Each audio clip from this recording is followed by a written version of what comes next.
Përshëndetje të nderuar teleshikuesve Akrolis TV. Jemi në emisionin Kuvend të premte. Tema që kam zgjedhur në fakt lidhet me një ngjarje tonë të kohëve të fundit, edhe pse unë kam deshur ta bëj si temë që të ishte më tematike se sa të jetë me një lajm aktual. Por gjëja ka ndodhur dhe kështu nuk do japim thjesht informacion, sepse informacioni është i bollshëm. Do flasim për gjakmarrjen, të plagë të ranë që nuk po din me ju shkullin nga shtati Shqipërisë dhe sidomos Shqipërisë së Veri. Mendoni për një moment kur dy pjesëtar të një familjes, prindërit, burr dhe grua, rriten pamëshirshëm nga mbi 30 plumba. Ajo që është më tronditëse është fakti se plumbat kësaj radhe nuk kanë kursyer edhe bashortën, edhe një grua. Dhe mendoni që janë 4 fëmijë të mitur. 4 fëmijë të mitur, pa prindër, pa babë, pa nanë. Jemi mësuar me këtë që të rriten jetim pa babë. Por edhe pa nanë, ky është gjëja më të mërshme që i gjet një familje. Qëse unë doja që këtë premte ta ndajmë së bashku me të ftuarit e mi që kemi këtu, por edhe me ju si publik, një temë që është kaq sensitive dhe kaq e dhimbshme në trojet tona. Kam ftuar për të folur për gjakmarrjen edhe për rastin konkret, por më gjerë se sa kjo, një nga misionarët më ikonik të Lezhës, që është edhe kryetari i misionit pajtimi i gjaqeve, Pjetër Gjoga. Pjetër, mirë se erdhe. Faleminderit, mirë se gjeta. Të falenderoj që pranove për të ardhur për biseduar për një temë që është kaq e prekshme dhe kaq e dhimbshme për komunitetet tona këtu ku jetojmë. Ndërkohë që ju jeni edhe zëvendës Kryetari i përgjithshëm. Kryetar i përgjithshëm i misionit me 30 dhe sa vite. Keni kështu. Pra është një eksperiencë goxha e gjatë, kështu që do kemi një rezume shumë të qartë nga ju, sepse e njihni detaje dhe me shifra e tjera me radhë. Nga ana tjetër kam ftuar edhe gazetarin Elvis Hila që bëri vite Elvisi. Elvisi është gjithnjë është prezent me kronikat e tilla, edhe me shumë gjëra të tjera, me shumë gjëra të mira të tjera, por natyrisht që edhe kronika zezë është pjesë e profesionit. Normalisht. Kështu që Elvisi e ka ndjek këtë dhe vazhdoi ta ndjek edhe në dinamikë. Elvis, ke vite që po merresh me kronikën. Po, në fakt gazetaria në qarkun e Lezhës, kur je gazetar lokal apo regional, t'jep mundësinë për të marrë me gjitha temat, por kryesori është edhe te kronika, pasi edhe Lezhë është një qark problematik në këtë drejtim dhe në vazhdimsi që për nisës punën time si gazetar në vitin 2010 deri në këtë momente që ne flasim, kemi patur shumë ngjarje kronike që unë i kam kaluar në përduar dhe kam raportuar për to. Po besoj që kjo është nga më dhimbshmet, a? Normalisht që po. Pra ke kaluar ngjarje të tilla ku vrasjet kanë qenë tipike, kanë qenë të dhunshme, edhe me shumë të vrarë e me radhë, por rasti i tillë është i veçantë nga gjitha kronikat e tjera. Normalisht që po, dhe është një rast shumë i rëndë. Jemi njoftuar shumë shpejt lidhur me ngjarjen, pasi një nga kolegët tan ka patur edhe banesën aty afër, madje ka njoftuar edhe policinë, se kishte çtana me armë zjarri, na njoftoi edhe ne si kolegë në grupin e gazetarëve dhe thuajse kena shkuar me të njëjtën kohë me policinë në vendin e ngjarjes. Trupat e viktimave kanë qenë ende në automjet, pasi nuk ishin marrë. Ishte njoftuar edhe autoambulanca, pra spitali regional i Lezhës, por për shkak se dyert e makinës ishin të mbyllura, ka qenë tepër e vështirë dhe ka qenë një punë rreth 20 minuta. Është dashur edhe ndërhyrja e shërbimit gjerfikës për të bërë të mundur hapjen e dyerve dhe për të marrë trupat e pajetë. Duke i referuar atyre që ishin në vend ngjarje, pasi të gjithë ishin shokuar, kanë shkuar, kanë tentuar për t'i dhënë ndihmën e parë, pasi bashkëshortja është gjetur me shenja jete, është gjetur duke lëvizur të paktën nga ajo çfarë kanë dëshmuar edhe nga personat të cilët kanë qenë në atë moment në vendin e ngjarjes, por fakti se nuk kanë arritur që të hapin dyert e makinës, nuk kanë mundur që t'ia japin ndihmën e parë, dhe ndoshta nëse mund të ishte dhënë ndihma e parë në kohë, edhe mund të kishte shpëtuar, pasi vetëm një plumb ka marrë, pra dhe është prek në organet jetësore. Po, okay. Ju domethënë e di që keni fotografitë, keni gjëra domethënë nga unë i kam generale, dhe i ke parë faktikisht për ka që shumë të rëndësishme që kemi që lidhet me etikën, unë nuk do doja që të ishin prezent domethënë foto të tilla, edhe kështu që por gjithsesi do të përcjell një kronik që tregon një makinë të mbuluar me breshëri plumbash.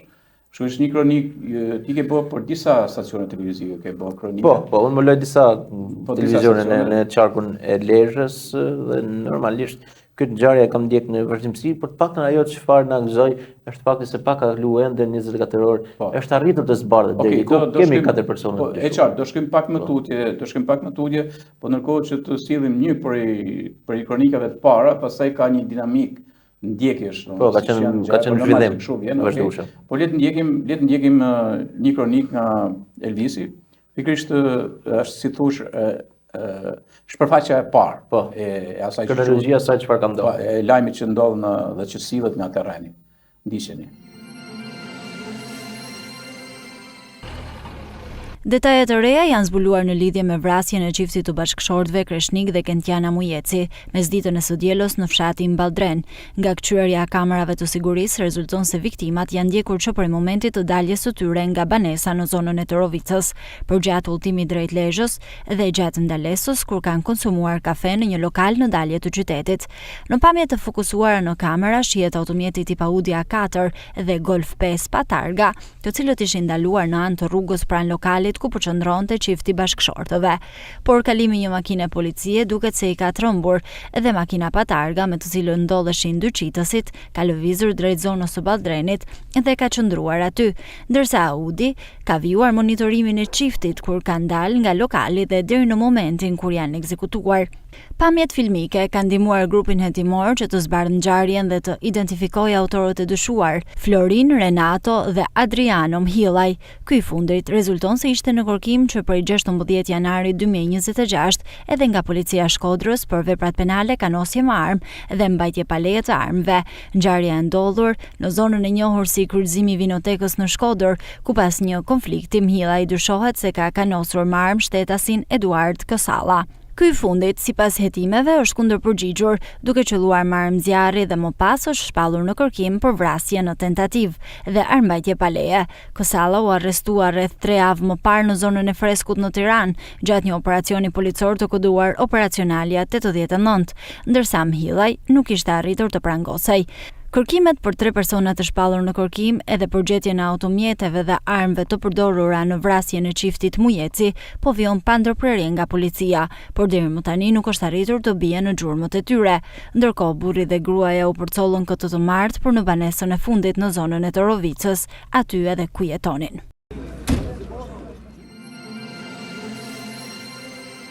Mirë, pas kësaj panorame që na vjen fillimisht nga veni i ngjarjes, do ta ndjekim pastaj do flasim sërish me Visin, por do doja të bisedonim pak me Pjetrin. Pjetër, ti ke vite që si thosh ndjek ngjarje të tilla, mundoheni me bërë pajtime, do futemi pak edhe nashtin e punës suaj. Por kjo vrasje është pak më ndryshe apo ka ndodhur herë tjetër domethënë? Si e gjykon ti? Pastaj të shohim edhe domethënë cila është qasja jote, ku e shef se shumë kollaj merr tek pasoja pa shkakun e tjerë, pra në ndërlidhni të këtyre faktorëve. Si ka qenë kjo ngjarje, domethënë, si në perceptimin tënd si misionar i pajtimit ngjaqeve? Sigurisht që ngjarja na ka trondëtur të gjithëve. Gjithë Lezhën, ma për të Lezhës, mbarë popullit shqiptar, që e ka parë dëgjuar, dhe është një ngjarje sigurisht e papritur, por edhe makabre. Ku në mes të ditës, 3 dalin dhe marrin jetën e një çifti, një burri dhe një gruaje, duke lënë 4 fëmijë jetim. Quhet pak makabre, më shumë makabre, vrasja e gruas. Është shumë e dënueshme, edhe nga pikpamja kanonore, po edhe nga pikpamja njerëzore.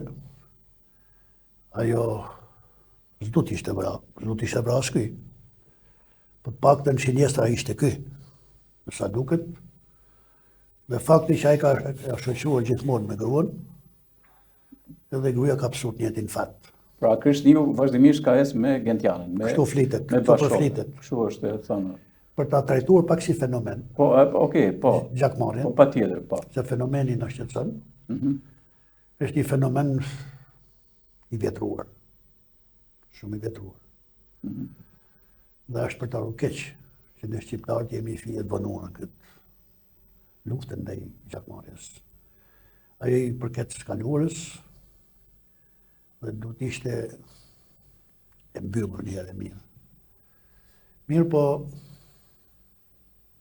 po ta shohim evoluimin e gjakmarrjes në kohë. Nga traditat më të hershme, populli shqiptar, e veçanërisht zonave verindore, ka evoluar në mënyrë shumë interesante. Ka kaluar disa faza që unë mund të veçoj fazën më ka hershme, ishte gjakmarrja e pastër. U bante paktën mas keq se s'lut nolte, u bante me burni, berte, shpagonte gjakun e vetaj tjetri. Pra do ishte kodet e veta. Po, kodet e veta, Të përcaktuara në e nyjet e kthente viktimen mbar, i Po, themi ne, po. i vende pajisjet, pushke, gjithçka ke koka, dhe i dërgonte haber, fjalë, Po që të vrava. që të vrava për gjakun që Po, për ke gjakun pas. që më ke. Po. Kjo në fund fundit, Ishte një lloj mas shpagimi. keq kishte një lloj Shpagimi një me një. po ama kishte mas keq kishte vlerat e veta. Po.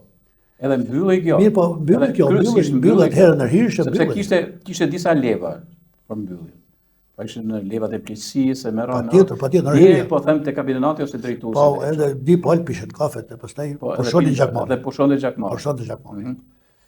Më vonë, e veçanërisht në të 30 vite, gjakmarrja ka pësu ndryshimet jashtëzakonshme. Po. Bashkë me ndryshimet edhe ka evolu si ndryshime, po ka edhe është zhvillu pak më shumë. Ne kishim kohën e diktaturës, Po. ligje shumë të forta, pavarësisht se ishin diktatoriale, po quajmë si rend, si regjim. Po ama kanoni Lelduvaji do mbyllat janë qytetar, muzeut, s'kishte punë në duart e kërkuj. Ishte ligji shumë i fortë dhe masat e jashtëzakonshme të ligjit. Dhe janë sporadike Po. problemet e gjakmarrjes në periudhën e Po e qartë. Pas 90-ën e pas pas 90-ën u kjo rishfaqen. evoloi dhe evoloi pak Jo, pak shpejt, që si zhvillimi shpejt. Okej, u ringjallën, domethënë, nëse fjala vjen do ishte një gjak i pa marrë, fjala vjen vitin 1930-40. po. A u unë plan për të marrë dhe ndodhi apo ndodhi fragmentar? Jo, do kenë shumë theksura këto të kahershmet. Po pra këto e pra se këtu Janë fije ma. Bravo, okay, këtu desha të rritë. Po, bashkë pa stat kalon edhe kjo që Pra, janë edhe pse i thirrën kanunit, pra i Po, thirrën asaj, po, domethënë po. shpagimit në radhë, prapë se prapë ishte më e përmbajtur. ma përmbajtur. Nuk është se kemi shifrat në dhaja, në atë kohë, 90-ën e mbrapa. Jo, s'kishim shifra mëdha, po s'kishim shifra shumë pakta. Ashtu, atëherë ndodhi një gjë tjetër. Për çfarë? Duke u vrarë herë për i gjatë, herë për se ke përmend një vend se ku thuti. Vrasje për drogë. Nuk janë s'ka lidhje me kanun, s'ka lidhje me Jo, s'ka gjakmarrjen lidhje, fare. po ndodhi. Po mi shpjego pak, na i shpjego që ti dinë edhe njerëzit pak. Ne kemi, që shpesh edhe në media ngatrohet, quhet e njëjta gjë, por nuk ka njëjta gjë, hakmarrja me gjakmarrje. Po.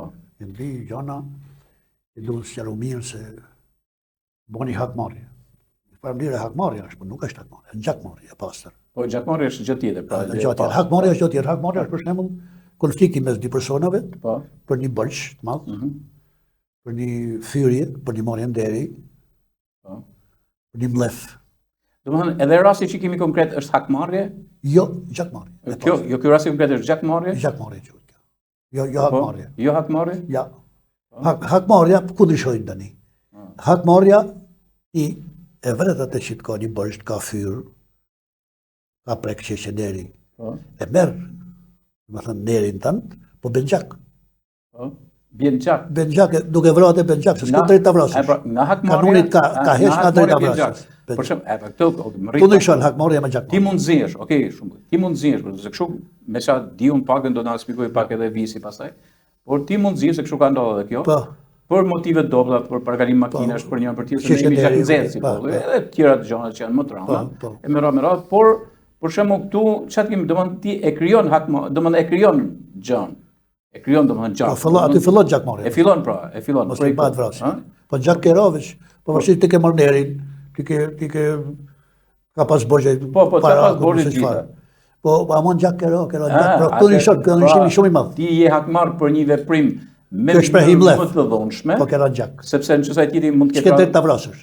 Prapë, nëse dikush ka radhën në shpull, atëherë është ai parimi i Jezu Krishtit, thotë se ka pashën tjetër. Edhe prej këtu përmbajja, po. I dashur dalim pak tek ai kesh interpretimi që shpesh herë i bëhet çështjes, që kur kanoni e ushqen gjakmarrjen, nuk është e vërtetë. Po. Nuk është e vërtetë. Por kundrazi, kanoni thotë jo më shku ke pushka. Jo ke pushka. Ka 1001 mënyra tjera. Që s'është nevojë më shku ke pushka. Është ligji i fortë, si ishte atëherë drejta zakonore e fortë, tani marrim për paralele, marrim ligjin, që nuk ka nevojë më shku ke pushka, ka 1000 zgjidhje. Ka 1001 zgjidhje. E jo ke pushka. Pra edhe ajo kanoni ka prediku faljen. Edhe janë raste që shkohet faljes. Po. Shkohet burrnis, besës.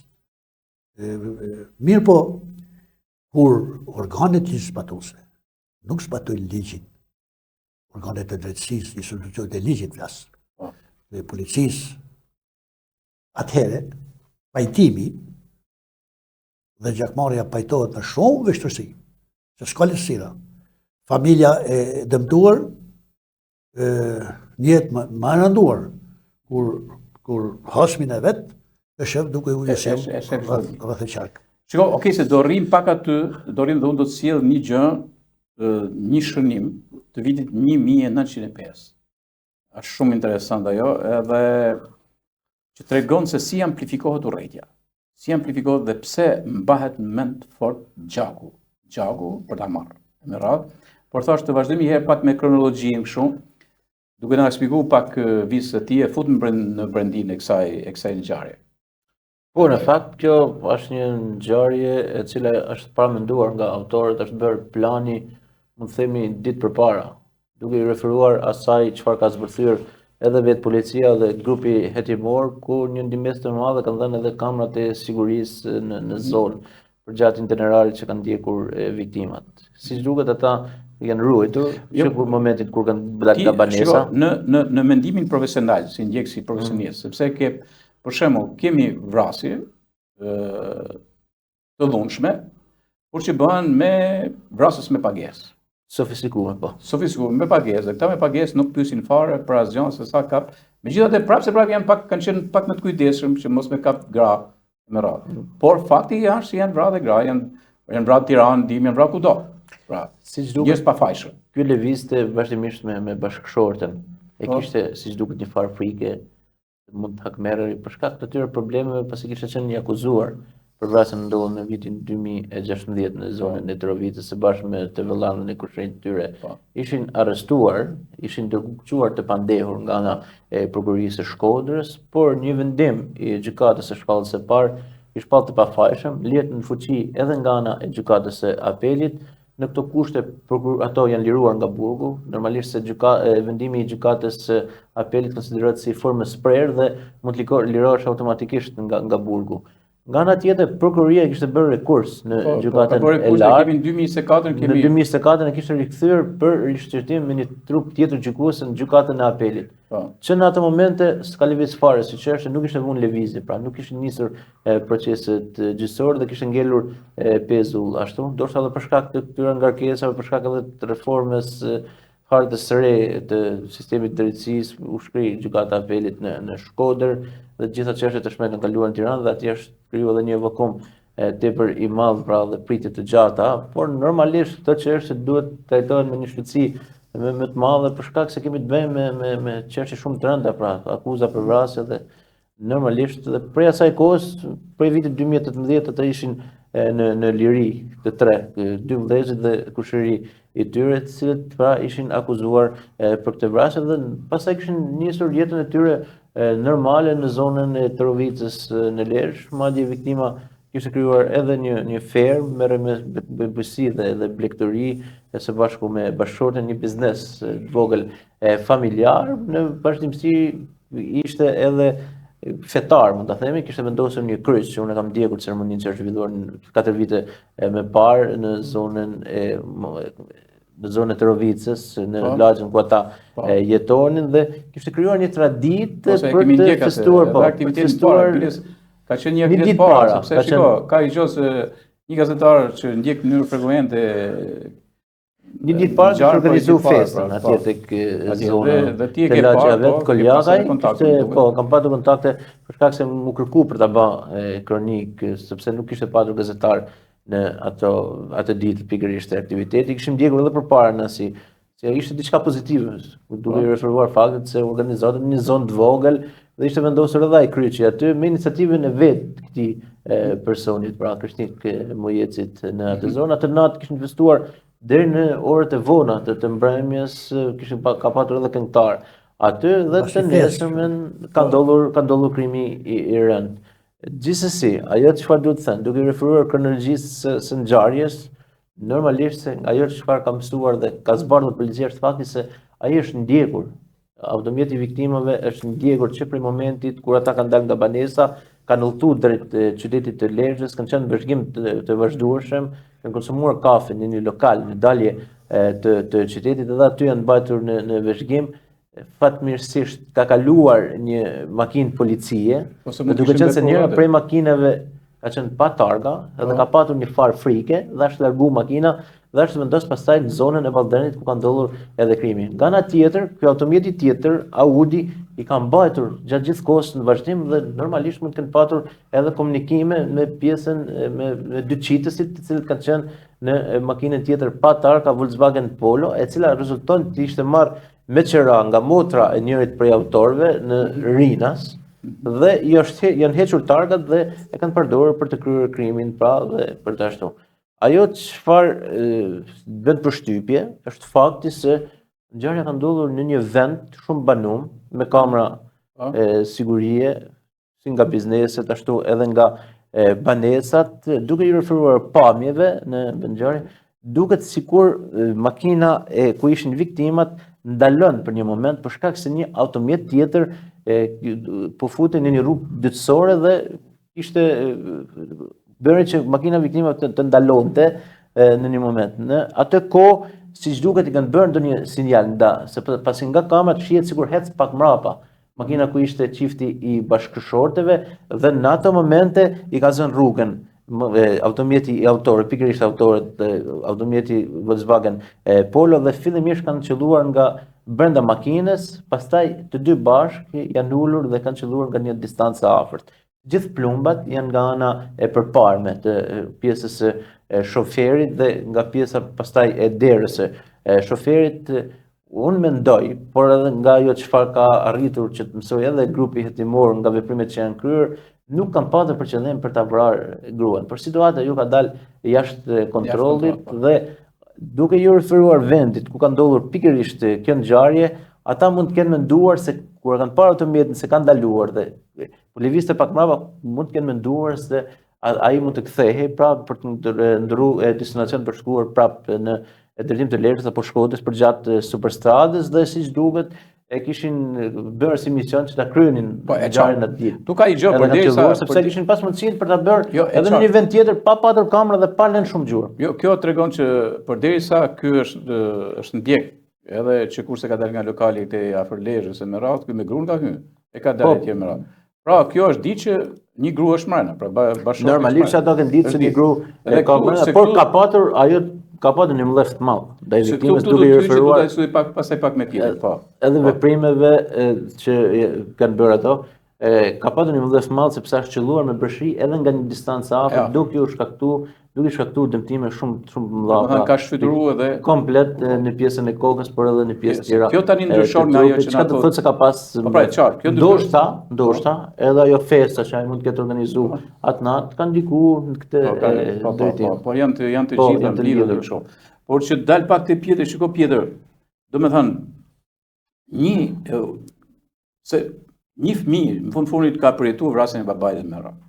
Po ky është në ndikimin, unë nuk po e quaj gërgasi, po di se ti vjen këtë emër, se gërgasit janë ndryshe, gjithmonë gërgasit kanë qenë pjesë për të amplifikuar, për të ardhur sherrën brenda. Por është e gjëja nga mbrana, azom.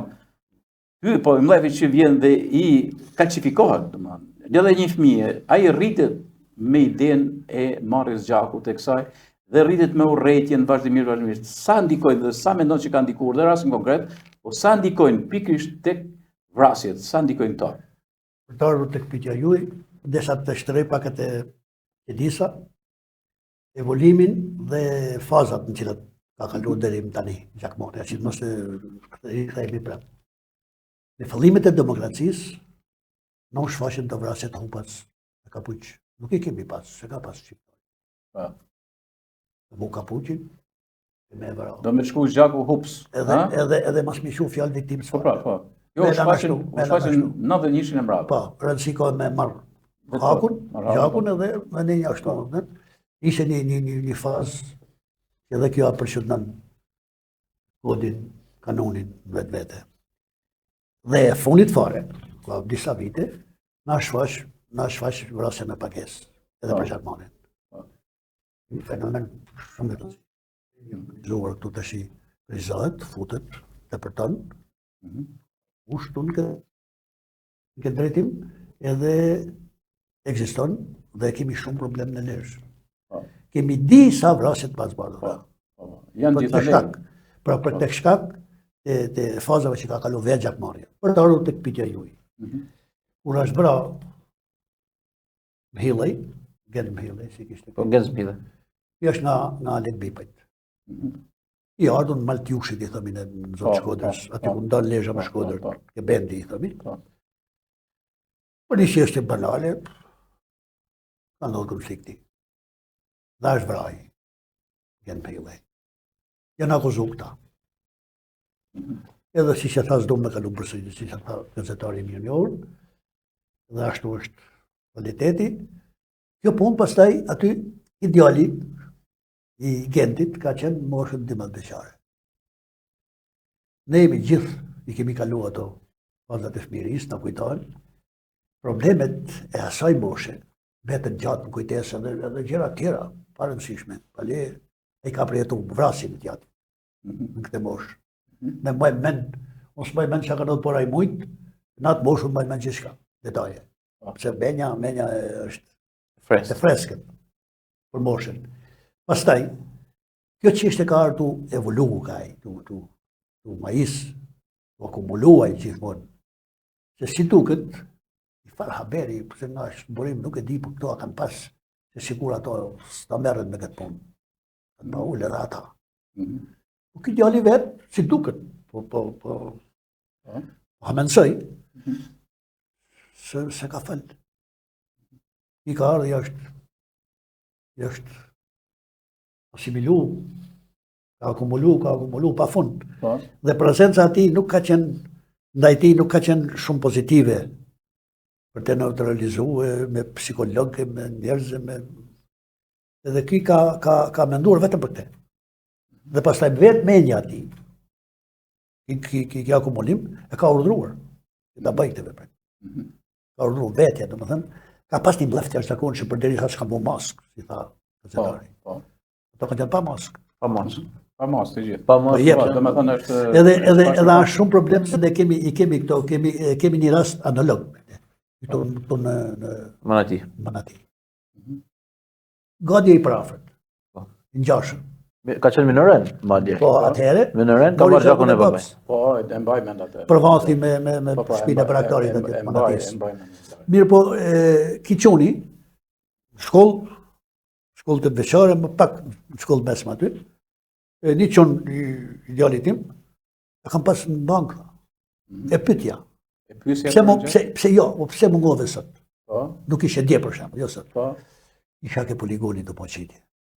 Ke poligoni të aftësua atje. Ka shku të Ati ka punu me një me mësua atje me gjujtë mëso armën me kështu.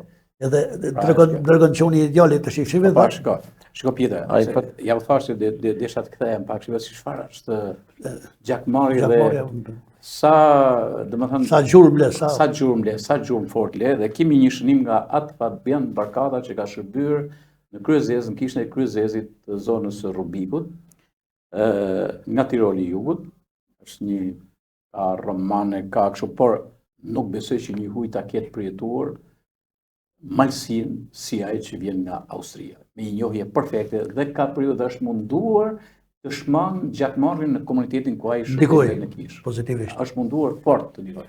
Dhe ai shënon kështu thotë, 7 nëntor 1905. Sot lejova Mark Palin të vinte tek unë. Ai është prej kohësh në gjak me familjen Kovaçi. Dikush nga familja Kovaçi kishte vrarë birin e tij. Kjo kishte ndodhur para 7 viteve. Unë doja të ndërhyje dhe për këtë ju luta me fjalë bindse, që të falte dhe të harronte. Përse të blen urrëtia? Me këtë i sjell vetes pak kënaqësi, ndërkohë që shkatron dhe familjen e vrasësit. Kanë kaluar 7 vjet që nga vdekja e fëmijës dhe deri tani s'ke mundur ta kmerrësh, nga që familja dhe fisi Kovaçi janë arratisur dhe sillen si të pastre nëpër këtë botë të madhe. Burri hodhi syt nga zjarri, ne ishim kuzhinë thotë, dhe as që donte t'ja dinte për pajtimin. Kur u quar të ikte, bëra një cop rrugë me të. Duhej të kalonim nga varrezat. Pa pritmas, u ndal aty. Bëri me dorë nga një varr, pastaj nga një tjetër dhe më tha: "Këtu, nëna e fëmijës tim ka shkulur flokët e kokës. Këtu duhet shkul flokët e kokës dhe nëna e vrasësit." 1905, pra, 121 vjet më parë. A duket se nuk ka lëviz asgjë në akumulimin e urrëties ku vjen puna të vrasë? Nëse statimin e pasurit, mund ta ilustroj pak. Unë kam pas nga praktika. Isha duke u marrë me një person që kishte për të falje. Burr shumë i nderuar. Dhe po i thoja, ishte ta kohë që ishte, do me të gjakun e babsaj. Dhe pa të falë pastaj. E po pyetja. Se ne kemi ato mirat e tona, po kemi edhe problemet e tona. Unë thash shkoj në kish, ligjoj për iftin, duke predikuar në kish, që edhe Jezusi ka falë, ata që torturuan me kulturën, falë o Zotë, se s'di çfarë bëjnë. E do të falim në ne, me falë, është trima që falë, tjera, për hir të Zotit, për hir të jetës, tjera. Ta thosh, me mend mia, jam dua fal. Kisha? Po, ke kisha, me mend mia tha. Mbushësha. Ikja, mbushësha me këtë frim. Pozitivisht. Po. Të ditën tjetër tha, më rastisën ndarësën. Ndarësën të ikë në Pushkës. Ajo që se kemi të mirë, ne shqiptarët ikë në Pushkës, e Ballkanasit. Nuk ikë në Pushkës. Bravo, më ke për një temë shumë interesante kjo. Nuk ikë ndot Pushkës. Pushka, ne kemi ngel pushkë në krah, edhe ngjashëm, duke thënë, për një vrau 2. Për një vrau, po. Vrau me dispazari që ti pushkë. E tjera, e tonë të këtë tonë të kënaqëtu e një gjuhë. Do me thënë, Pjetër, fakti edhe kanga, kur i knohet pushkës, e nëzita tjetin që e ka gjakun, e nëzita të. Po, ne e thamë, nëse kleri, e kemi pas, edhe e kemi akoma sot, në krah, e kemi partnerë, e kemi bashkëpunëtor, bashkëpunojmë, sepse jepi marrë paqje, jepi marrë falje. Po thoshte ki burri që unë e kisha përballë, i cili ishte personazh shumë interesant. Po thoshte, mu më ka gjakun e babës, Filan Fisteku, por kur shkoj në kish, shkoj, besimtar, gjej për iftin kështu me falë, nuk ka falë Jezu Krishti, Jezu si ka falë, po djun, e jepte imazhet e paqes dhe të faljes. Dhe tha thosha, musha, dhe thosha, dhe ta falë. Jam ta falë hasmin. Kur vjen puna, tha, e ditën tjetër, ndarësëm, i këndat Pushkës, Dhe për festivalet tona i këndohet pushës edhe sot. Po. E praktik do ta heqim. Ne do kemi çfarë të kënojmë. Në dashurisë, i kënojmë zhvillimit, civilizimit. Me përse t'i kënojmë pushës. Po ne e kemi dhe shqiptarë. Mira që kemi pas. Tha thosha. Po vendeve të bukura. Po pra, tha thosha, pra. ko e plot me qurisë, Po me vereve. Po, Edhe tha thosha me vete, jo më e më da vra, sa i përsa vra 2. Ka shqit push mes pazarit, ka bonamin, i ndot kanga, që si e lëgjojnë gjithë kemi letë. edhe është interesant se i kënë ndasëm. Pra, di bot, Ndasëm shkot për gjithë jetën kohë, veproni di bot. 2 botë, që luftonin me njëra tjetër. Që luftonin me njëra tjetër, cila dominant. Dhe për fat keq shpesh herë dominon kjo dyta. Ki mlefi, edhe kjo mosha, e ka qenë mosha, është mosha në aktualisht e djalit, 23 vjeç. Djali ati janë të billit. Nuk është për të fajsuar. Është njeri. Jo, është njeri. Ku shumur me këtë njeri? Këtu pjetër, këtu më rrit pak. Do me thënë, unë e mendoj sepse ka raste plot që nga njëherë thash janë të gërgasje kohëve moderne. Që nxisin pa fund. Është një përshkrim i një që do ta lexoj pak më vonë, është një përshkrim i njërit se si bindi jatin që të falje vrasin e vllajt djalit. Është një nga gjërat që unë kam menduar që kjo do të jetë si një thirrje e fortë, sidomos për këtë ngjarje, një thirrje e fortë që do ta kishin të gjitha mediat shqiptare. Dhe ai do të ishte ftuar. Unë nuk e di ku është në Austria se ku jeton ky, por është një letër shumë interesante që ai ka lënë dhe unë faktikisht u mora me të para 2-3 ditësh. Më bëni shumë përshtypje. Pra edhe këta janë to gërgasit e kohëve moderne. Gërgasi mund të jetë edhe prindi, mund të jetë edhe gjyshi, mund të jetë edhe vllai, mund të jetë ai shoku, mund të jetë janë rrethin e afërt. Dhe unë mendoj gjithmonë që këta gërgasit ta e amplifikojnë mlefin edhe për çu tek vrasja. Vjetës e ti e burri vjetër. Është një film, përse bie kjo davulle, mase do të shoh që ta ilustrojmë pak atë, dhe është shumë interesant, pikërisht në atë kohë kur ishte gërgasja, por jemi para viteve 40, fakti i pirjes kafes në gjuhë. Dhe kuj? Pra me amikut sidomos. Po kush e merrte këtë kafe në gjuhë? Gërgasi. Ai që s'kishte marrë gjakun. Domethënë kjo. Jo për gjakun nuk kanë qenë kafe në gjuhë, edhe për mikun. Qose ta pre miku. Po jo ka qenë njëra anë, por edhe mos marrja gjakut. Është Piro Milkani që ka bën film, janë aktor të shuar dhe është një kull 3 kaçe, është një gjë që unë kam parë. Ka kode të tjera, kanuni nuk. Është në vetëm për mikun. Vetëm për mikun, pritet mikun. Kur i ke pre mikun, ti jepet në gjuhë. Do më shpagu mikun. Po, ta shpagosh mikun, bravo, shumë. Djalin e fal, vllajin e fal. Pra, është kjo, edhe i herë, kjo pjetër që ti e thu, okay, një që ka qenë 13 vjeç, a duhet ishte bën punë me të fort, e me radhë më ndërhyj. Ju, a keni guxuar me ndërhyj deri këtu? Jo. S'keni guxuar. S'kemi guxuar sepse ne i dashur nuk kishim, në këtë rast nuk kishim pal. Çfarë s'kishi? Pal, di pal. Meti pezu. Meti pezu. E pas, bardhur mirë, jo ka faj, jo s'ka faj, jo ka fal, jo se ka fal. Asnjëra pal nuk u mbarte me këtë punë. Edhe po të shkonim natë, ne kemi qik delikate punën. Kush ka thënë, se kam problem. Ndoshta komen me vra. Po. I shkone trokit në del ati. Po, edhe as të pret. Kush ka thënë, s'tash problem. Këtë tjetëri si ka hallin, unë e di, thot se ka lënat punë, mbilloj punë. Na ka falë, s'ta ka falë, ku t'ju se çfarë. Nga ma të nishmet, është shumë delikate. Por, ne kemi dhe institucionet për psikologun, edhe çdo bashki i ka këta. Punojës social. Do të ndikojnë, të njerëz do të asistohen. Shiko, unë t'i bëj një pyetje Visi që ka ndjek shumë vrasje kështu. Vis në këndvështrimin tanë, disa prej vrasjeve të bujshme me radhë, a mund të ishin minimizuar, a mund të ishte bërë një stop nëse do kishin ndërhyrë, jo shoqëria, them shoqëria, se nga herë themi shoqëria, po shoqëria është me emër, shoqëria ka faktor, ka aktor. Nuk është thjesht kjo. Do me thënë, sepse unë do të bëj një akuzë drejt për drejt, ndaj sistemit shtetëror. nuk du t'i bëj dhe me emër, se mund t'i bëj dhe me emër, absolutisht me emër, që kanë përgjegjësi totale, përkëjnë durt mbi vrasjet. Dhe kjo është fatkeqësia më e madhe. Si shikon ti shumë vrasje që kanë ndodhur, domethënë, në gjykimin tënd si një gazetar, vërtet ti kur raporton shuhet emocioni, është normal që kjo është kauza gazareske botërore, universale. Por në fund ne jemi njerëz, jetojmë te komunitet, nuk duhet që të kemi vrasje. Institucionet zbatuese lënë shumë për të dëshiruar. Po. Ka ndoshta edhe mungesë burimesh njerëzore, ka edhe mungesë vullneti. Dhe kjo ndikon negativisht në këtë drejtim, sepse shumë vrasje edhe mund të ishin parandaluar, sistemi i drejtësisë do të jetë më vigjilent. Nëse ka ndodhur një vrasje, duhet ta ndjek derisa ta zbardh.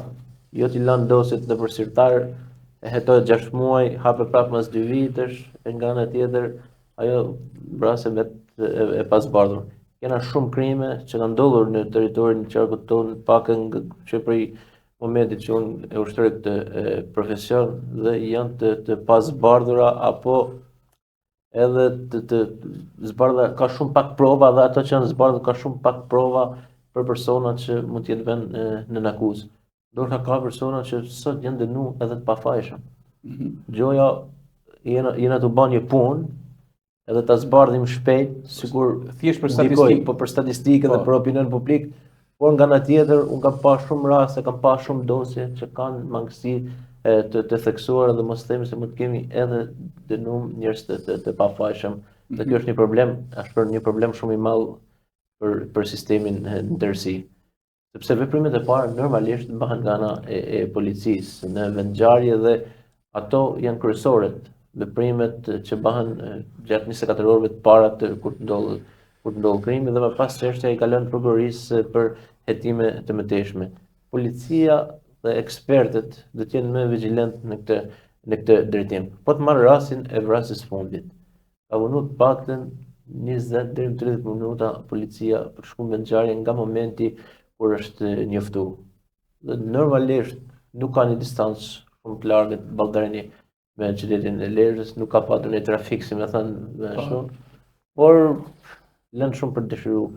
Dhe nëse mund të ketë patur një veprim më të shpejt policisë, jo vetëm në rastin e Baldarenit, por edhe në raste të tjera ku mund të ketë ndodhur vrasje të kësaj natyre, e ke mundësinë ndoshta për ta zbardhur më shpejt, e ke mundësinë për të ndaluar autorët në një kohë shumë shpejt, nëse do të ketë një veprim dhe një angazhim midis strukturave policore në qytete ndryshme, sepse në ato momente atë është bashkëpunu në një mënyrë shumë të shpejtë edhe me Shkodrën, me Drejtorinë Vendore të Shkodrës, sepse autorët, pasi kanë kryer krimin, kanë lëvizur në drejtim të Shkodrës, automjeti i tyre përgjatë rrugës së Trovicës, drejtim Malit Jushit, ku janë gjetur tashmë edhe ato sende si automjeti, por edhe sende të tjera që janë përdorur nga autorët, çka do të thotë se ata kanë pas mundësi, madje kanë arritur që të msheshin automjetet, të mbulojnë edhe me barë, të heqin rrobat. Dhe këto veprime nuk mund t'i bash për 30 minuta. Për sekonda. Paktën ka dash një 2 orë për të vepruar dhe nga ana tjetër policia. Pra është një hesje me hap breshke. Me një hap shumë gatar. Po gjithsesi është arrit paktën të krijohet. Është bën një punë e mirë. Të krijohet harta informative, sepse karmat, siç e thash, kanë ndihmuar për të zbardhur, por veprimet janë shumë vonuara për të vepruar, sepse edhe mund të ishin arrestuar në një kohë shumë shpejt, nëse veprimi i bluve do të ishte qenë pra në nivele profesionale dhe do të ishte patur një angazhim shpejt në momentin kur ka ndodhur ngjarja. Okej. Tjetër do të ndalë një gjë se pastaj do të ftoj dhe dikën në distancë, por do të ndalemi edhe tek një gjë. Domethënë, kur gjyqësori, pra organet e zbatimit të ligjit, agjencitë e zbatimit të ligjit, i marrin gjithë strukturën e tyre dhe e kapin një problem dhe japin dënimin e duhur etj me radhë, a frenohen vrasjet? Dhe kur dënimi jepet mbi atë çfarë përcakton ligji dhe jo ndërhyrjeve që bëhen, qoftë edhe mbi dhënjet. Çfarë ndodh? Dhe sa ke pa këtë problem ti dhe ta lidhim pak me Kosovën pasaj. Misioni i pajtimit bashkëkombëtar, ne misionar, më vjen shumë rënd, mu personalisht, shprehem për vete, që na ka vetë në dorë kanoni lekologjik. Në këtë stat, në këtë periudhë, është paradoks. Po ka përsehet, ka në më thënjën e ti, ka një vakum ligjor. Po. Vakum ligjor s'mund ta quaj gjënëm, se ligje kemi sa ligjet mira. Po kemi vakum në veprimin Po. në mënyrë të shpejtë operative pas ligjit të organeve legislatuese. Dhe vetë komuniteti tani na kërkon këtë kanunin se ka nevojë o vakum. Po, është vakum. S'ka gjë bosh. Nuk se kanuni vepronte shumë shpejt. Shpejt. Shpejt. Me po veprime të tilla, kanuni të nxirrte nga fshati, të priste pemët, të degdise pastaj. Dhe ki bëshlek, se vëndon kanuni tani. Se kërkon komuniteti mos se Po, duhet. e qartë, tani më përgjigj saj. Dhe po erdha. Aty ku Dhe ndërhyr. në kuptimin e kësaj, po të referohemi një statistike që kemi ne.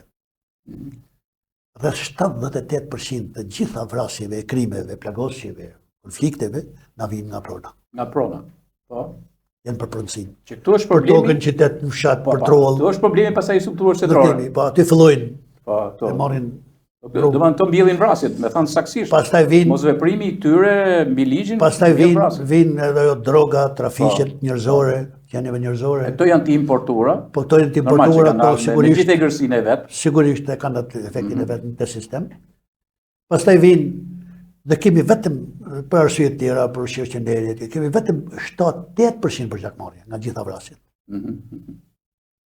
7-8% vrasjeve, nuk kemi shumë. Shumë kemi, se s'du të kemi fare. Po. Por krahasuar të tjerat. Pra, çdo lloj punët në këtë botë, edhe mjeku, kur e mjekon të smurin, përcakton diagnozën. Pa diagnozë se mjekon dot. Kur përcakton diagnozën ka përcaktuar shkaktarin e smundjes. Dhe i ban mjekimin për të luftuar shkaktarin. Po s'luftove shkaktarin, nuk e ke mjekun të smurin. Mbetet i smur. Cilat janë shkaqet? Kemi me pronat. Si që thash, një problem shumë i madh, një kaos i vërtet. Nuk di me shpjegu. Veshmas lezha, veshmas zonat bregdetare. Veshmas. Po kudo, në gjithë Shqipërinë. Problemi i prona në gjithë botën është e shenjtë. Atë pronë, ruja ati tjetrit, është e shenjtë, e ruan, nuk mund të zhveshish nga prona. Po, e qartë. Dhe duke referu shkaqeve, vim tani aktualisht si kemi institucionet. Institucionet i kemi shumë të prishta. I lisht për staqem që jemi mato 10 vjetë të fundit për gjakmarrjen e veshmës, e kemi shumë në si mision, e kam miratu parlamenti, është taksative, dënimi si 25 vjetë e sipër. 25 vjetë e sipër. Nuk hinë me këto procedurat e gjyqit për shpejtuara tjera që i Nuk lehtësojnë. hyn fare në të lehtësimet, po. Do më thënë, bëhet me paramendim, kjo është ideja. Me paramendim, zbatohet kjo? Jo, Në vendime vetë njeriu edhe e ke për 4-5 ditë tiro, po është e lartë, të të bëllë atë shëllëk. Pra nuk Atëherë merren vendimet cili pajtim mund ndodhet. Normal, s'mund bësh pajtim. As pajtimi, Po, normal. as familja vetë, familja dëmtuar, nuk mund të... Mirë, kam është pyetja drejt për drejt që kam. Nuk jepet drejtësi. Kemi, ta vazhdoj dhe Po. kemi policit. Policia është ajo operativja a parë, që pjesa operative më e shpejta që ndodhë dhe që vjen, që futët dhe puna për analuse. Që ose organet e drejtësisë nuk mund të bëjnë të punë për analuse, policia po. Aty do të dalëm edhe më pak gjërë. Kemi institucione të ndryshme, specialitetet të ndryshme në polici, që s'bojnë detyrë. Kemi fol shoh. Pra, Pjetër, strukturat nuk janë normale, nuk po funksionojnë, s'kan funksionuar si duhet, dhe kjo ka ndikuar tek numracioni i ngjarjeve që ndodhen që mund të ishin eliminuar shumë prej tyre. Veçanërisht për policit po flas tani. Po. Nuk është me pak e inkriminuar se sa organet e drejtësisë. Po, edhe fakti që e kemi parë në ato bisedë dhe famshme, që s'paku kanë dhënë shumë prej tyre. Te territor. Ligji e kap kriplakun për drogë, e dënon pa digjon fare. Po, se Se ke kontrolluar territorin. Ka një paragraf atje për drogën. Kriplaku i pari jep shpjegime. Sepse do të kontrollojë atë territorin e tij, Po. Pse të kultivohet droga atje. Po, qartë. Domethënë, po përdori policisë që ka zonën, do ta njohë territorin ai. Sa raportohet nga përdori policisë dhe ki krimit raportohet në komisariat, sa të ndaluar ka, sa në hasmeri ka. sa me president penal ka në zonën e tij. Dhe ti mojnë në zhgim. Do Nuk jetë rrjetin informativ, tjerë ku diun si di mirë. Jo vetëm kjo, mi mbajnë vëzhgim. Po, edhe policimin komunitet. I komunitetit. Po. Këtë dhe mënyrë të shapin na shilloj informacioni. Domethënë, kemi shumë të kërkuar edhe këtu në Lezhë, që janë të lirë valla. Vëna pikafe me ty në klub. Policia është. Po, e qartë. Sa korruptura është edhe pa aftë. Shpresojmë edhe me këtë ndryshimit e fundit në polici, ka sa përmirësime, shpresojmë. Okej, po vis deshe të shtjelloshe pak më gjati për. Po, në fakt edhe unë problemin e shoh shumë edhe tek organet e policia, por edhe tek organet e drejtësisë. Nëse ke një konflikt dhe duhet ta trajtosh siç duhet, nga ana e strukturave ku ka një denoncim. Shoh shumë mangët këtë dhe normalisht pastaj ka raste që nuk procedohen penalisht, ose nuk referohen prokurori, ndoshta mund të jenë edhe gjëra shumë vogla që përshkallëzohen dhe çojnë deri në këto krime shumë të rënda. Ndërkohë që edhe nga ana e vetë sistemit të drejtësisë, ka raste që policia mund t'i kapë me armë, mund t'i referojë për probleme të ndryshme, për vepra të ndryshme penale, por i shef mas një muaj, 2 muaj i shef jashtë personat. Edhe shoh një problem shumë të madh. Ndoshta sakt, vettingu ka bën një punë të mirë dhe sistemi i ri i drejtësisë, por sa i përket prokurorive, gjykatave rajonale, siç është edhe Lezhë, sistemin e shoh shumë probleme. Të them drejtën, ka magjistrat të ri, ka edhe profesionistë në punën e tyre, por ka edhe të tjerë që nuk po japin rezultate pozitive, sepse nëse një person ti e kap me armë dhe ligji e përcakton ta dënosh nga 4 deri në 7 vjet, edhe dal brenda 6 muajsh nga burgu, kjo nuk është fare normale. Dhe kjo le hapësirë pastaj për të marrë. Kjo le hapësirë për të organizuar, për të vepruar siç duhet, a më kupton? Po, qartë. Edhe policia do t'i trajtojë rastet më me seriozitet. Edhe nëse janë konflikte shumë të vogla, duhet ta referojnë prokurori dhe t'i ndjek ato hapa ligjore, sepse ato konflikte të vogla degradojnë mbrapa deri në vrasje. Okej, shiko tani, unë du të bëj një lidhje me Kosovën. Jo më kotë, domethënë, edhe pyetja që duhet shtroj lidhet me këtë, domethënë, qasjet ligjore, por edhe ato qasjet kanë, domethënë, në pikpamjen e kanunit, edhe pse Kosova nuk e diskuton më këtë gjë, por kemi një profesor atje që unë do t'i bëj pyetje, është profesori Islam Qerimi, është në Universitetin e Mitrovicës, është një lektor i shkëlqyer, domethënë, i njohur edhe në Gjermani, edhe këto ditë do jetë në Universitetin e Tiranës, edhe mbi gjitha jo vetëm si njohësi mirë i drejtës penale, por edhe sa i përket kanunit, kështu që do t'i bëj një pyetje profesori Islami. Tu në kuvend, profesor, du të më sillësh diçka sepse ke lidhje, ke njohjen e duhur për sa i përket ngjarjes së ndodhur në Lezhë këto ditë, por edhe një ngjarje që du ta lidhim pak atë që ka ndodhur në Kosovë me Liridona Ademaj. Liridonën kemi rastin e analizës që është bërë këtij fenomeni prej kohësh, por mbi gjitha vendimin që dha gjykata themelore e Prishtinës për bashkëshortin e vet me burgim përjetshëm dhe për atë që tjetër në shokun e vet që kanë organizuar vrasjen, burgim përjetshëm dhe për vrasjen 30 vite burgim. Ajo që më bëni shumë përshtypje, ishte fakti se kur u dha ky vendim nga gjykata themelore e Prishtinës, pash gjithë fytyrat e njerëzve të afërt të Liridonës që u duk një çlirim i madh, madje pati një lloj durdhëkitje ndaj ligjit. Atëherë duke sjellë këto qasje me Shqipërinë dhe me Kosovën, fjala për ty, profesori Islami nga Mitrovica.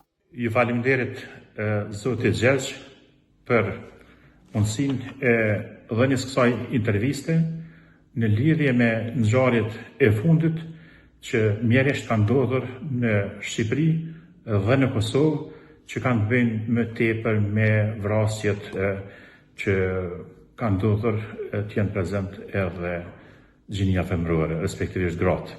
Ishte rasti i cili ndodhi para disa ditësh në Lezhë, ku është kryer një atentat ndaj bashkëshortëve Mujeci, pra aty në automjet ishte ngarësi i automjetit, i cili pra në një farë mënyre kishte një hasmëri me një familje të mëhershme dikon para 10 vitesh, ku është vrarë edhe bashkëshortja e tij, pra moshës dikon 30 vjeçare, si dhe dëshiroj pak ta bëj një rezume në lidhje me rastin e shqiptimit të verdiktit të gjykatës themelore të Kosovës në lidhje me vrasjen e të ndjerës Liridona Ademaj. Po siç dihet, kushtetuta si e Shqipërisë ashtu dhe Kosovës, qytetarët i barazon sa i përket vlerave të tyre njerëzore. Nuk bën kurfar dallimi mes burrit apo gruas. Shqiptarët, pra edhe historikisht, i kanë vlerësuar gjininë femërore, gratë e tyre, duke i mbrojtur nga veprimet e tilla kriminale. Mirë, po çka të themi, tash të kthehemi në kohën tonë ku zbatohet e drejta penale moderne, pozitive, si në Kosovë, ashtu dhe në Shqipëri. Pra kemi kodet moderne. Pra të dy shtetet kanë pretendime që të antarësohen së shpejti në bashkësinë evropiane, pra në bashkimin evropian të ku e kanë vendin dhe ku e kanë gjenezën, autenticitetin evropian. Mirë, po që të themi, këtu kemi dy vendime gjyqësore, njëra ka qenë më herët, para një decenje, një vendim i gjykatës në Shqipëri, ku kishte liruar ata të akuzuarit për veprën penale, ku ishte një ndërta si bashkëkryes, konsideroj edhe mujeci, po nuk ishte shqiptuar ndonjë dënim, pra ishin liruar pa fajshëm.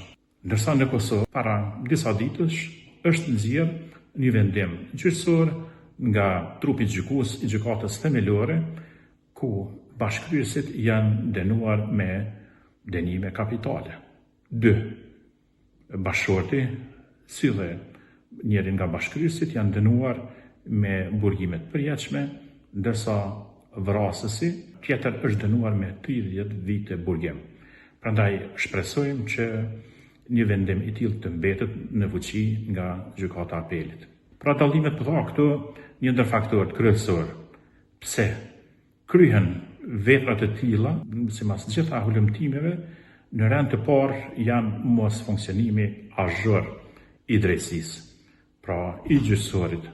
Mirë, po që të themi, Shqipëria, përkundër që është një shtet me i vjetër në kuptimin e themelimit që nga viti 1912 deri më sot, Kosova që nga viti 2008 krijohet si shtet i pavarur, është karakteristike se në Kosovë pothuajse gjakmarrja është pranë perëndimit. Pothuajse në kohën e fundit edhe nuk dëgjohet ndonjë rast i tillë, krimi i tillë i cili është kryer për gjakmarrje. Ndërsa në Shqipëri, sidomos do të përmendër pjesën veriore të Shqipërisë, kemi ende fenomene të tilla, të cilat paraqiten fatkeqësisht mjerisht.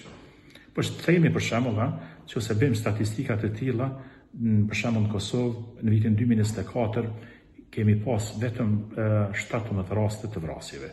Por është karakteristike që ka edhe rënje drastike nga ky numër i 17-ve. Mirë, këto vrasje që kanë ndodhur në Kosovë nuk kanë ndodhur si rrjedhoj e gjakmarrjeve, por konflikte tjera, për shembull mosmarrëveshje personale, pronësore, e të tjera, xhelozie dhe të tjera. Mirë, në Kosovë duhet të paranojmë se ka raste shumë të rralla të izoluara. Mirë, fatmirësisht edhe në Shqipëri, në krahasim me vitet 90 dhe në fillim të viteve pra 2000, pra është kushtuar ky fenomen sa i përket kryes së tyre në brendësi të territorit të Shqipërisë, por ka elemente të tilla, të rralla fatkeqësisht pra ndodhen ende në Shqipëri, sidomos pra në këtë pjesën veriore si në Tropoj, Kokë-Shkodër edhe nga një në Lezhë. Ka ende familje të ngujuara, që në Kosovë nuk e njoh asnjë rast që ka familje të ngujuara, ndërsa në pjesën veriore të Shqipërisë ende ka familje të ngujuara për vitet të tëra. Por t'i kthehemi të drejtës zakonore, me qenë se një pjesë të madhe të aktivitetet mia akademike shkencore ja kanë pushtuar edhe kanuneve shqiptare dhe të drejtës zakonore shqiptare. Për këtë arsye, nga pjesa dërmuese e kanuneve, qoftë i Skënderbeut, i Dukaxhinit, i pjesës veriore, në vërtet pjesës jugore Lape dhe në kanune tjera, po verzione të ndryshme të këtyre kanuneve, rrepsisht ndalojnë vrasjen e gruas.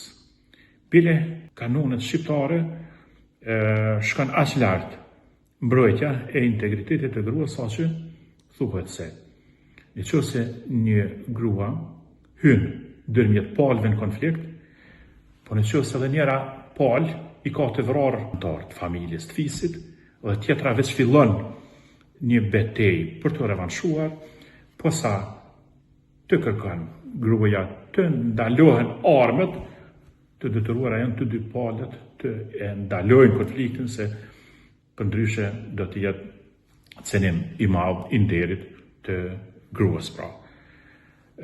Çka të thuhet nëse bëheshin pritat, se zakonisht nëpërmjet pritave mirë i gjaku, po dhe shkaktoheshin vrasjet. Çka do thënë prita? Nuk e ka atë kuptimin, siç mendohet her pas here, në kuptimin modern të fushës së drejtës penale, që të vrahet dikush në mënyrë dinake. Jo, por të dilet përpara hasmit, si dhe t'i thuhet, ja kush jam unë personi i caktuar, që m'ki gjak dhe tash është ardhur momenti që të kryhet edhe kjo vepra, po gjakmarrje. Asesi të vritej ndokush kur ishte me grua. Ka pas raste të tilla kur njerëzit kanë dalë me marrë gjakun dhe posa kanë pa që është një grua për krah burrave, definitivisht është abstenu nga kjo vepër. Veprimet e tilla me të vërtet janë shumë të rënda, shumë të ndjeshme. Tash, me qenë se ende nuk e kemi një raport nga gjykata e Lezhës për kryesit e tillë, si dhe ta kemi një verdikt lidhje me këta kryes që kanë ndodhur ngjarja e fundit në Lezhë, nuk mund ta dim se si është planifikuar vepra, por megjithatë sipas medjave të cilat kanë raportuar, këta e kanë përcjellur zotin Mujeci, se ku ka qëndruar dhe rrugës e kanë goditur me një breshëri shprehësh pra. Por parim i drejtës zakonore shqiptare është që të kemi kujdes edhe në rastet e gjakmarrjeve që të mos vriten personat të cilët nuk e meritojnë të vriten. Po kush nuk e meritojnë të vriten? Absolut, sidomos personat femëror, gjinia, respektivisht gruaja. Po tash ka elemente të tjera të cilat e përkatësojnë këtë formë të vrasjes së gruas. Sepse ajo grua është bij e një familje tjetër, e një prindi tjetër, e një babai tjetër. Çfarë do të thotë? Kjo hasmëri nuk është mbetur tash e izoluar brenda këtyre dy familjeve, vrasësit dhe viktimes. Por numër 1 tash kërkohet gjak edhe nga familja, nga e ka gjenezën, gjenetikën, familja e babait të viktimes së gruas. Pra, këtu do të themi se saktësisht nuk është marrë gjak dhe nuk është mbyll vepra e ashtu quajtur e gjakmarrjes, por vetëm është rritur intensiteti i hasmërive, është zgjeruar në familje të tjera. Kështu që shpresoj që të mos kemi ngjarje të tilla të mbeten të fundit dhe të eliminohet në tërësi kjo vepër arkaike dhe është, mund të them, është ende një dobësi e madhe e shqiptarëve, edhe përkundër që kanë legjislacionet pozitive të moderuara, të bazuara në legjislacionin modern evropian dhe amerikan. Prandaj lutem që të mos ndodhen këto ngjarje, por i drejtohem edhe gjyqësorit që të mos bie pre e nepotizmave, e formave të ndryshme të devijimeve, por ta kryejnë punën ashtu se si kanë thonë edhe betimin se do ta kryejnë në mënyrë të drejtë dhe vendimet të shqiptohen ashtu se si është rrjedh vepra penale, se si është pra pesha e fajit. Ju faleminderit Zoti Gjergj. Mirë, rikthehemi këtu në studio duke falënderuar profesorin nderuar në Kosovë. Ishte domosdoshme që të bëshim një qasje të tillë të sillim Kosovë-Shqipëri. Tjetër është i gjatë që profesori e thotë, siç edhe dëgjuam, e thotë vërtet që kjo vrasje, përveç se sjell faktin që në Kosovë ndodhi marrja e vendimit maksimalist me burgim dhe shumë shpejt, me burgim të përgjithshëm në 30 vite e tjetër, ndërkohë në Shqipëri kalon 10 vite pa marrë vendim. Dhe kjo është një diskordancë e thellë, domethënë mes asaj veprimeve të dy institucioneve të rëndësishme të drejtësisë. Por nga ana tjetër, ai duke u marrë pak edhe, se është josi mirë i kanunit, profesori Islami, duke u marrë pak edhe me vrasjen e grave, në këtë rast thotë që është një gjë që i e thellon dhe e zmadhon rrethin e gjakut. Që bëjmë me vrasjen e një gruaje. Domethënë, çfarë ndodh këtu në këtë vend? Kosova është një shtet i ri dhe nuk e ka këtë plagë në këtë mënyrë. Ka vrasje dhe ka dhe Kosova, por nuk e ka në këtë mënyrë. Shqipëria ka kështu, po në anë tjetër është ndikim se ka pas një Anton Qet, në këtë rastin si misionar lidh me këtë, si një model, dhe ka ndikuar dhe Shqipëria akoma s'ka një model të vetin, për fatin e keq hala ky vend, troje tona, nuk ka një model. Si e mendon ti, a mund të ketë leva përveç vendimmarrjes përmes gjyqit, po leva për t'i shuar këto vrasje? Sigurisht tani nuk jemi në kushtet e kanonit, jemi në kushtet e shtetit ligjor. Dhe kemi shtetin. Pavarësisht se nuk kemi shumë përvojë për shtetformimin, për afërsisht 100 vite, mund të kemi qeverisë vetën. Në numër 1000 sa të tjerë, afër. Dhe nuk e kemi këtë përvojë. Po gjithçka është në shtet. Forcimi i shtetit të së drejtë. Në Shqipëri më vënë shumë element. Institucionet e në fare të brishta. Sepse ligjet i kemi. Ligjet, drejtësia, veshmës për këto krimet e rënda për vrasje. Do të veprojë shpejt. Do t'i ketë për përparësi.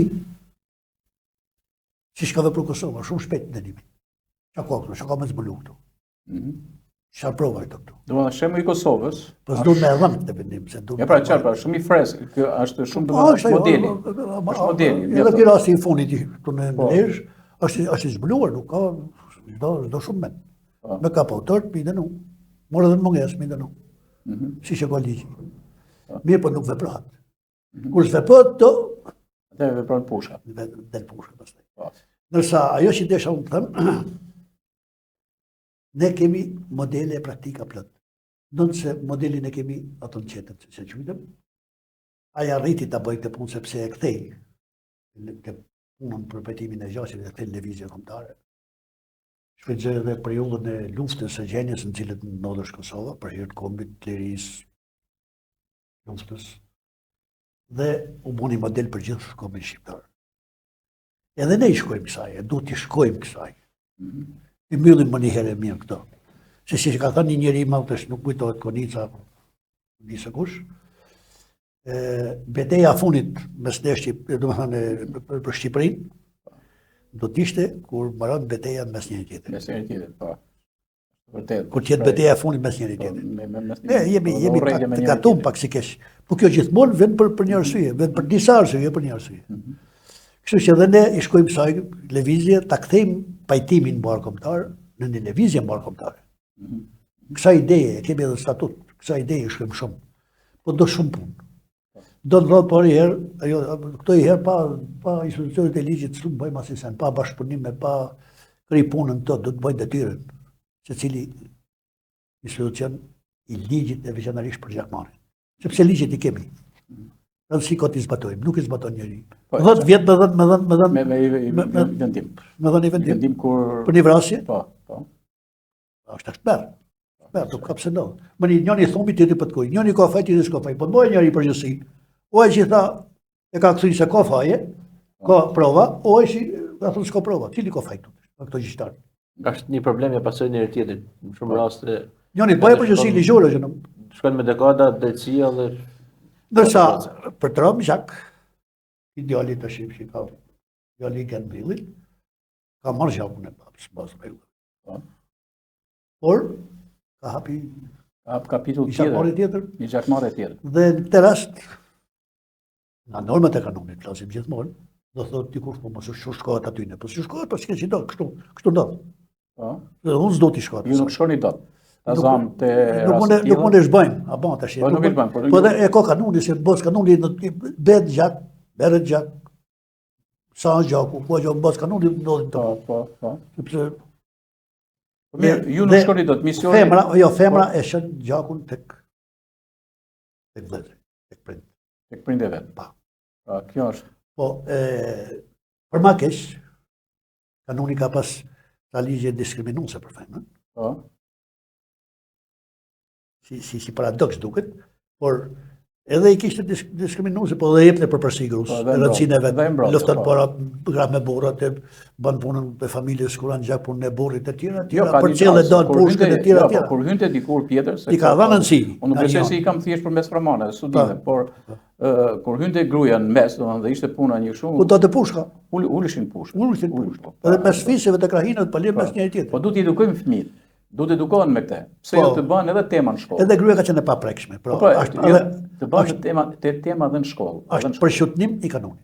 Po, pikërisht, përshutnim, po. Tani, e ka i kanonit, s'ke shqipan, e ka gjysë gjaku. Po. Prandaj thojnë nonë tona, gjaku i femrës nuk pushon. Po Afrika se do vazhdoj. Pra, gjaku i femrës nuk pushon. Sa me gjysë. Pra, kur mendosh... Jo, kjo është ja. Sepse, po, për të marrë gjak të shita qujmë. Po. E s'ka për të vrari grumë të marrë gjakun. Po, e qarë. Ka të vrari burë. Po. Duke vrari burë i metet bërgjë gjysë. Pra, kjo është. Edhe i herë duhet me nduar mirë, edhe i herë duhet me nduar mirë. Se problemi është prap hapur aty. Pra, problemi është i hapur dhe kjo krijohet shumë. Por, unë gjithmonë shkoj tek shurja, domethënë që t'japim modele kështu. Nga pikpamja gazareske vis, se ju jepni kronikat, se kjo është detyra juaj për dënë kështu me radhë. Por a shkoni dot pak më thellë, jo për dënë thjesht një informacion, sepse unë kuptoj. Media përgjithsisht është e kthyer në një skup. Ka skupin e don shumë. Dhe skupi është si e vrau, çish e vrau, këtë do vrasë, si do vrasë. A mundet që media të ndikojë pozitivisht, domethënë duke sjell edhe intervista që u them në familje kur ti shef një shkëndijë që ka një shkëndijë paqëtimi, apo do të pajtimi. Si e mendon? Normalisht që po, por pak në zonën e veriut është problem shumë i madh. Shumë ka ngjarje të kësaj natyre, është shumë problem të drejtosh mikrofonin sepse nuk e kanë atë kulturën që ka pjesa e jugut. Atje është më ndrysh. Atje gazetarët kanë më të lehtë për të marrë prononcime, për të marrë palët, për të pyetur, për të treguar çfarë ka ndodhur, kurse në zonën e veriut është shumë problem. Me të thënë drejtën, ne kemi hasur në vështirësi të shumta.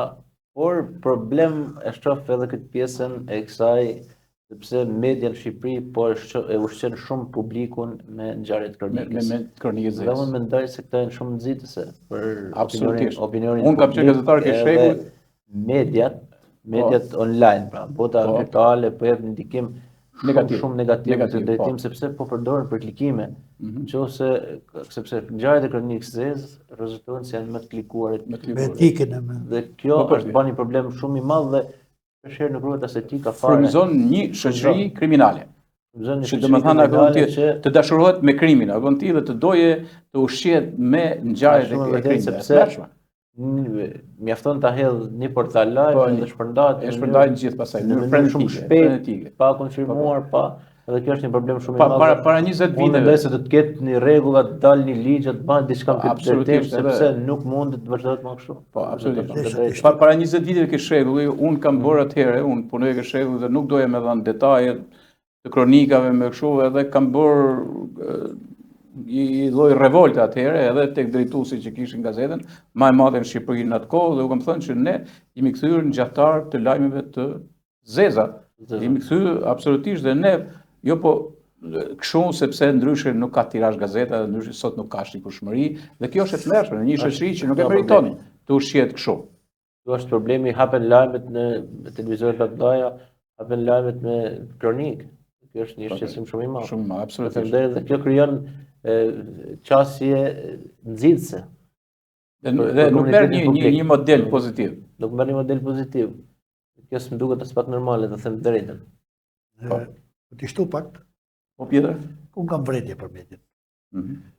Ku konsistoj vërejtja ime? E konsiston. Përveç kronikës, si ja tha gazetari shumë drejt, duhet shumë kujdes me trajtu dhe kronikën, mos me ndiku për keq. Po media sot po rendet pas politikës më shumë. Unë vlerësoj dhe media më rend, është pushtet i tonë, i ka modelet.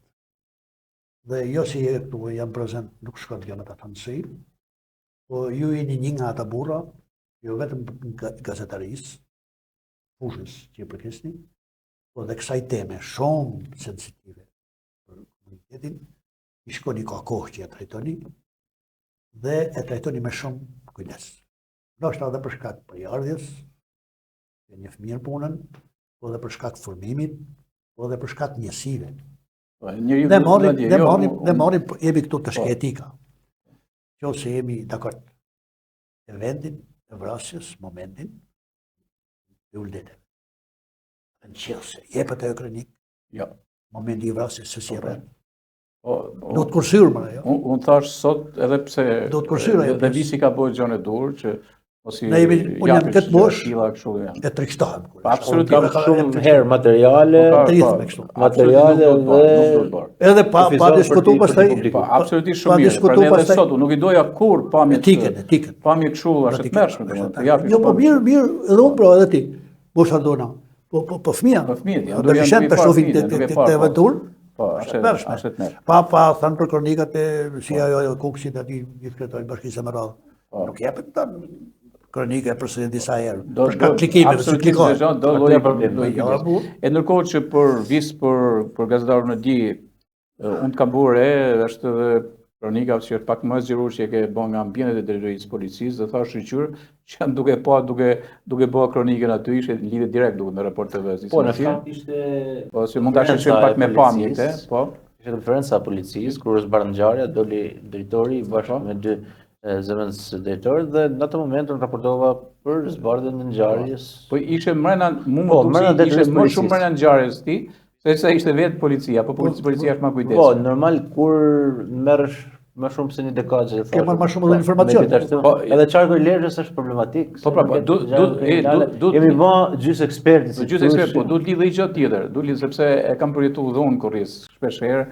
Detyroheshin me marrë informacione në rrugë të rthorta, sepse nuk ishin informacionet e klasifikuara, domethënë nga dhe është mirë bashkëpunimi me gazetarë sepse i jepet medias. Mos një anë tjetër do merret gabimisht. Po më mirë jepe. Atë kemi kërkuar vazhdimsi. Çdo gazetari problemi ka qenë se drejtuesit kanë rruar shpesh. Jo, kur krijon një format gazetari, nuk kena arrit me gjet një gjuhë komunikimi ashtu që lajmi jepet i vërtet, aty është problemi. Sepse nëse unë marr burime të tjera, normal thotë më për interesin e vet. Po, do ketë rrjedhje.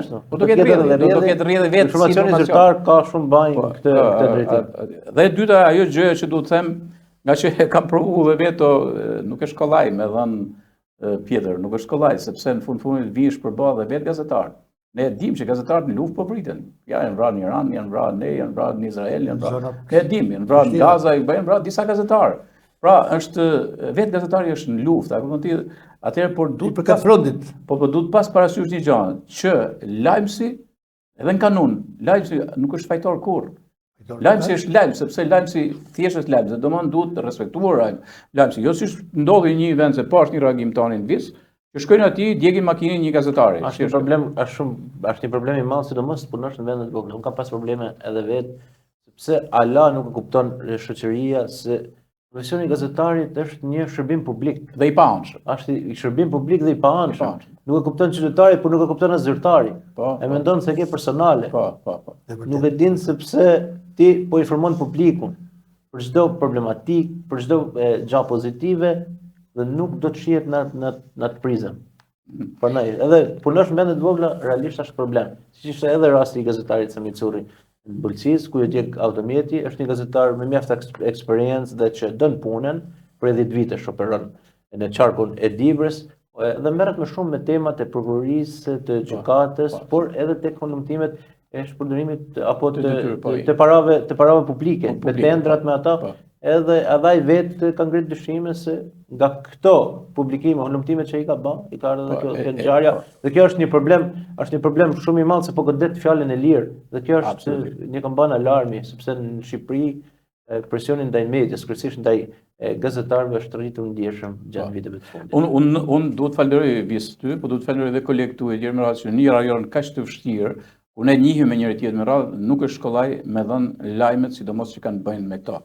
Vrasjet, me vonimet, me njëri tjetër. Ti din më mirë këtë pjesë. Nuk është fare e lehtë. Para nesh edhe vazhdon. Nuk është fare e lehtë. Po ju nga ana ime si gazetar me eksperiencë përvojë keni respektin tim. Dhe du ta edhe publikut ja referoj që të kushtoj respekt ndaj gazetarit. Për ta mbyllur me një fjali. Po Pjetër. Unë kam sjell 2 libra. I kam bë vet. Po para se ti marr librat. Për ta marrë. Po. Aty ka shumë vende. Se për shkak të kohës, limit kohës, nuk mund t'i pasqyrojmë, me falje zgjakut, me disa. Ke të shkruar atje ke edhe me fotografi të ilustruara. Dhe aty do gjeni shumë material. Koha nuk na e lejon, të nxjerrohim më tej. Po do flasim herë tjetër për librat, pse jo do bëjmë temë. Përse ja vlen dhe meritoni, unë kam sjell. Po të falenderoj, do t'i marrim këtu t'i paraqesim një për një librat. Desha të sjell një model se a mundet njeriu të gjejë modele se si të falet gjakun. Është pak e gjatë, po unë them ja vlen tani të më ndiqni mua zënë se jam të bëj koment tani edhe për publikun. Kur falja fiton mbi gjakun. Sot duhet ndaj një histori timen me ju të ndodhur 17 vite më parë. Unë jam një djalë Dugaxhini, vi nga malet e thella, aty ku ende flet pushka e kanoni e kemi për Zot. Po bën 17 vite që kur e varrosa vllajin tim të vetëm. Mas një ngatrese, mes vllajt dhe një bashk vendasi tim për arsye prone, që ne malësorët e qymë shenjtë, vllai e pagoj me jetë. Dorasi u arrestu sipas ligjit shtetëror, ai u dënu me 27 vite burg. Unë atë kohë isha ende i ri, vllai që u qellu për vdekje nuk i rrestoi plagëve të marra, ai ndroi jetë pak minuta pasi e transferuan në spital.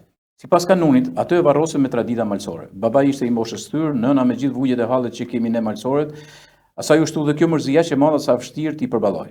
Dorasi kërkoi besë, në fillim as që deshëm ta t'ia dim. Familja e tyre ishte 13 anëtarësh, u ngujuan të gjithë ashtu siç e do zakoni. Vitet kalonin e gjenja sa vinde vështirësoi si për Dorasin ashtu dhe për ne. Unë shkoja në studime, derisa nuk ndjesha i qetë shpirtërisht, diçka më bezdisë për brenda. Një ditë me një mikun tim që pinim kafe bashkë, më pyeti se çfarë mendimi kam për Dorasin, të hakmerrem apo ta fal. Më pyeti nëse kisha dëgjuar për pajtimin e gjashtë që u mbajt në Kosovë rreth viteve 90. Më shpjegoi të tërën raste nga më të rënda që ndoshta në kushte normale vështirë se do falin gjakun, por ata bën, e falin sepse ishin vërtet burra. Ishin po ata që vinin nga rrethet e ndryshme të Kosovës nga vetë Dugaxhini. Atyre përveç se u pri urinia, u rrëfys se kishin pa vdekshin profesorin Anton Qeta, i përcjell me 10 intelektualë klerik fetarë që nuk i dallonte feja, por i lidhte gjaku, gjuha, entuziazmi dhe dashuria për të kontribuar në këtë madhështi të shenjtë, siç na mësoi Zoti. Bibla e Kurani, se jetën e njeriut nuk ka drejt askush t'ia marrë përveç atij që e ka krijuar. Më tregoi edhe qindra raste tjera të ngjashme. Pyetje të ngjashme kisha edhe nga bashkëmoshatarët e mi, studentë e miq të ndryshëm. Një ditë me të kthyer në shtëpi ula pranë prindërve të mi, u hyra në mes, i përqafova me dashuri dhe dhimbje të madhe, ngadalën më rridhin lodhët. Nëna më diktoi se diçka nuk isha mirë. Sa vështirë pata t'ua tregoj. Trupi më dridhi, zemra filloi me rrajë shpeshta, por vendosa t'ua them. Bab, nan, sokoli u vra. Kanë kaluar shumë vite, por as ju, as unë nuk po mund të pajtohemi me mungesën e tij. Familja Vukeve mbeten të gujuar, haspi mori dënimin e merituar. Tani juve sa ju ka lot pleqëria, po aq edhe mërzia. Unë e di se veni i Sokolit nuk pun ta zë. Bab, ti e di se na kanë ardhur në shtëpi shumë njerëz si për ngushëllim, ashtu dhe për besë e për lutje me Afal Gjakun. Sokoli është djali juaj, vllai im I madh, që e kisha dhe krahun e djathtë dhe jo vetëm. Ndoshta po bëj gabim që po a them, se as unë nuk duhet t'i thej rregullat e kanonit. Tani unë jam djali juaj, I vetëm, ju vetëm këshilluat të shkollohem.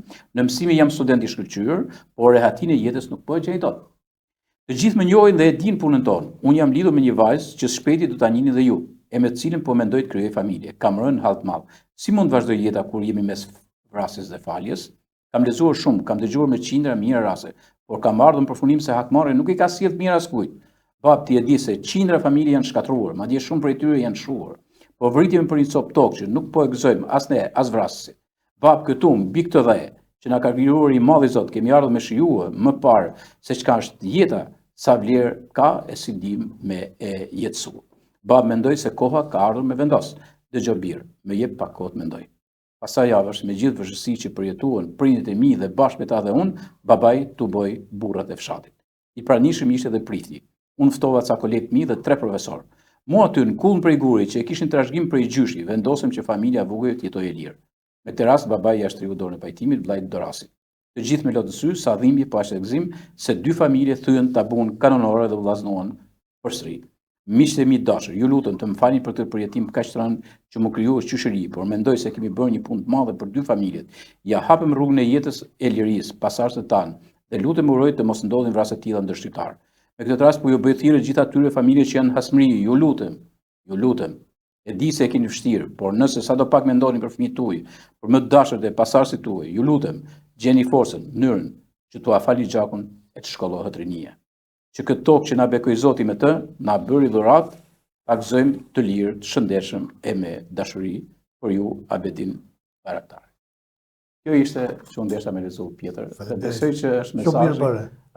Edhe për publikun, unë mendova që kjo dhe realisht unë e falenderoj këtë që ka shkruajt dhe që ka fal Gjakun, është një gjë madhështore. Është e shkëlqyer, ky vend nuk mund zhvillohet nëse ne do I kemi kemi modele shumë mira dhe nuk është as frikë, nuk është plagështi, po absolutisht kur biles je më burr kur pikërisht arrin që të ulësh pushkën dhe aq më tepër mbi gratë. Aq më tepër mbi gratë që s'duhet jetë asnjëherë dhe kurrë. Shumë faleminderit, ndërkohë tani ta mbyllim me librat që më ke sjell, ti shoh pak librat. Këto janë librat që më ka sjell Pjetër, ja, kjo është Pjetër Gjokmarku, Udhët Misionit, bashkë me logën këtu, me radhë një libër goxha. Libri tjetër prap me Pjetrin, pajtimet. Ky mision I shenjtë I komit, monografi, biografi e mision. Pjetër të falenderoj shumë, mërna këtyre librave ka sa histori. Jo dhe ka histori. Edhe praktika. Histori dhe praktika. Pra tash 30 e sa vite. Unë falenderoj dhe për një gjë, sepse modeli juaj do të jetë modeli institucional. Domethënë kur ti merr përsipër se nuk është pak 30 sa vite të drejtosh misionin e pajtimit, apo. Do mund dije fare mirë, ka marrë koha, nuk ishte marrë me I shënuar, po I ke mbajt gjitha. Dhe kjo është shumë e rëndësishme sepse kjo ju shërben edhe brezave.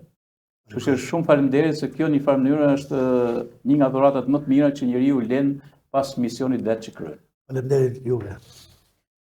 Okej, mirë, atëherë e mbarojmë edhe emisionin në kanun të premte me Pjetrin, duke falënderuar edhe Pjetrin, misionarin e pajtimit, edhe Elvisin, një gazetar absolutisht aktiv edhe I drejt në lajmet që jep.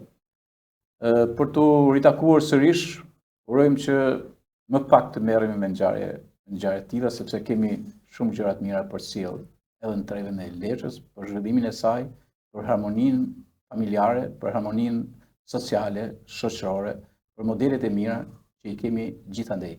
Mjafton që t'i shohim, mjafton që t'i ndjekim. Me mua Gjeshmargun, mirupafshim premten tjetër.